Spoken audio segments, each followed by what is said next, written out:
ng programang ito.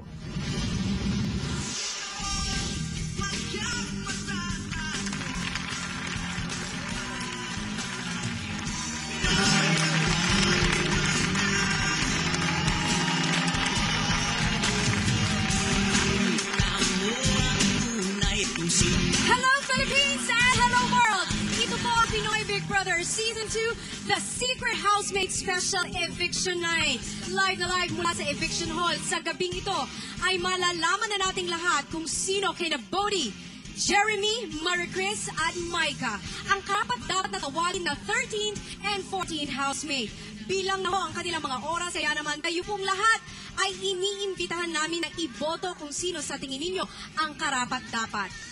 Maliban sa mga maliligtas na housemates, malalaman din natin ngayong gabi kung sino nga ba sa mga housemates ang napatawan ng automatic nomination at kung tuloy nga ba ang desisyon ng isang housemate sa kanyang voluntary exit. Mga kapamilya, ilan lang yan sa mga dahilan kung bakit kailangan nyo tumutok ngayong gabi.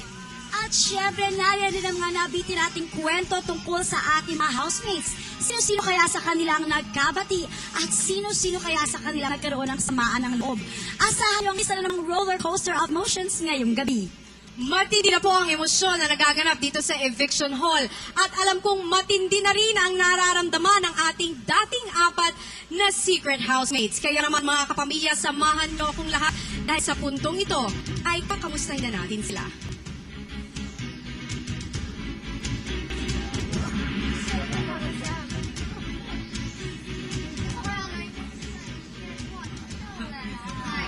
Magandang gabi, housemates. Magandang gabi po. Hi, guys. Alam ko kanina nyo pa ako hinihintay at kanina ko pa rin hinihintay na makausap kayong lahat. Alam nyo, guys, nakakatuwang tingnan na ang 16 sa inyo ay magkakasama ngayon sa sala ni Kuya.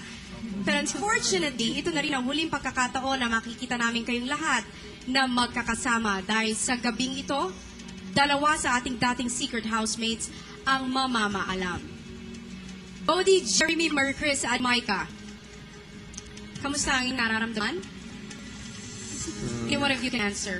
Medyo kinakabahan. Siyempre, hindi namin alam kung ano yung outcome. Tsaka mahirap kasi naging close na rin kami. Pero, yun, part of the game eh. So, kailangan tanggapin na lang kung ano man yung decision. That's right, Bodhi. It's all part of the game. 4 na araw kayo na natili sa loob ng bahay ni Kuya Jeremy. Kamusta ang inyong nararamdaman ngayon? Hindi ko po masyado naisip yung kung sino pong matatalo or kung sino pong mananalo sa amin. Ang naisip ko na lang ay mawawalan po ako ng 2 pamilya po kasi. At kung ako po matalo, silang lahat. Maraming salamat, Sir Jeremy. Sa You're puntong ito welcome po. ay binibigyan ko kayong 4 ng 30 seconds. 30 seconds lamang para manawagan kayo sa inyong mga kapamilya at sa inyong mga supporters kung bakit karapat dapat kayong iboto. At sisimulan ko sa iyo yan, Bodhi. Yun, sa lahat ng mga nanonood, gusto ko lang sabihin sa inyo na, yun nga, personal ko hinihingi ngayon yung suporta ninyo. Marami pa akong gusto ipakita and gusto ko pa makilala lahat na housemates isa. So yun, sana tulungan nyo ako, supportahan nyo ako sa pamamagitan ng, yun nga, pag-vote. Yun, napangako ko sa inyo na magpapakaturo talaga ako, ipapakita ko sino ako.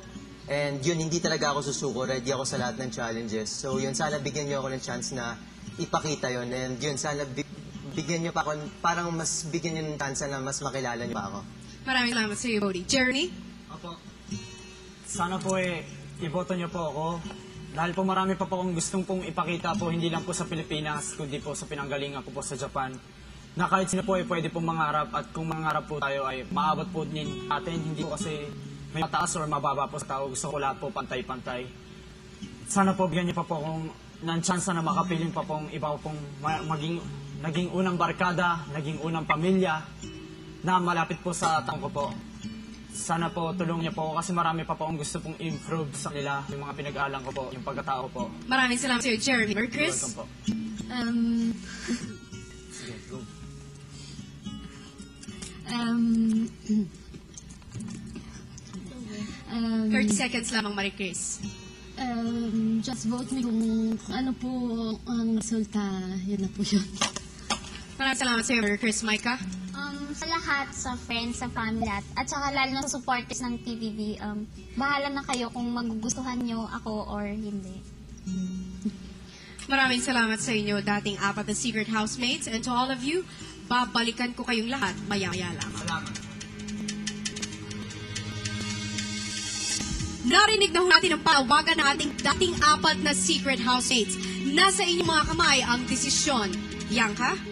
Yes, Tony, bilang na nga ang oras ng ating 4 na dating secret housemates na sina Bodhi, Jeremy, Maricris at Micah dahil 2 lang sa kanila ang mananili sa loob ng bahay ni Kuya. Mga pamilya, sa putong ito, tuloy-tuloy ho ang inyong paboto because you only have 28 minutes left to vote. Maaari ho kayo mag-text gamit ang inyong mga cellphone. You may also vote online sa aming website at pwede nyo rin gamitin ang inyong mga vote cards. At ngayon, alamin natin naman ang mga kaganapan sa buhay ng mga housemates kay Mariel. Thank you, Bianca! Maliban sa ating 4 secret housemates, marami rin nangyari sa ating first 12 housemates. Kung napanood ninyo ang primetime bida kahapon, alam nyo na may isang housemate na gustong mag-voluntary exit. Sino siya? At payagan man kaya si Kuya? Let's all watch this. Sa lalim ng gabi, kinausap ni Gian si Kuya. May gusto lang po sana ako sabihin. Sige, ano yan? Alam ko naman po na lahat namin po na bagay may approval niyo po muna. Pero gusto ko lang po sana since yung 4 po nagbagong dating, may 2 pong aalis. Ako na lang po yung isa. Feeling ko na the longer I stay, parang din-disappoint ko lang yung mga tao. Sino ba ang gusto mong salbahin dun sa 4? Hindi ko po alam. Sige, pagbibigyan kitang mag-isip. Kung mayroon ka ng sagot sa iyong katanungan sa sarili mo, ay agad itong sabihin sa akin. Matapos ng sagutan sa pagitan ng Wendy at Tick, nagpasya ang mga housemates na magkaroon ng open forum. Alright, ako umpisa. Like, I would like to apologize for lashing out yesterday. You're such a teen, Wendy. I'm such a tool. I was super stressed talaga, but I tried to contain it as much as possible. So, sorry for that.